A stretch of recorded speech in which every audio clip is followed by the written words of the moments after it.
So we learnt about motion. Now we shall be graphically representing the motion on a graph paper. Representing the quantities on graph is a convenient method. In fact, it is a very convenient method to give this basic information, and through graphs we can show dependence of one quantity, one physical quantity on another physical quantity very easily. Today we shall be representing the dt graphs as well as the vt graphs. Let's take up the dt graphs first, that is distance time or displacement time graphs first. See, here I have taken up the distance time graph. What I have done is, the distance time graph, on the x-axis we take time and on the y-axis we take up distance. We can also, if it is a displacement time graph, we can also take up displacement on the y-axis. When we take up time on the x-axis and distance or displacement on the y-axis, naturally OB shows the speed or the velocity. So in one way, velocity is displacement upon time and speed is distance upon time. Let us learn to represent them. Here I have taken time in minutes. Depending on the situation, it may be taken in seconds, in hours. Here I have taken distance in kilometers. I have shown you that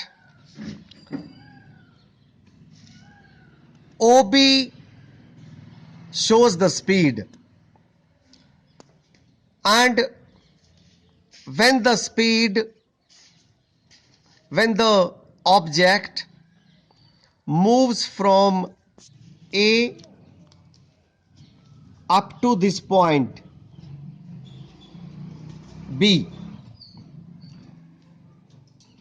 the time interval during this period is from T1 to T2. That means this speed is equal to, how much is the time interval? This is T2 minus T1, and how much is the distance covered during this period? The distance covered is, see, I have taken it S2 and this I have taken S1. So BC is S2 minus S1 upon AC is how much?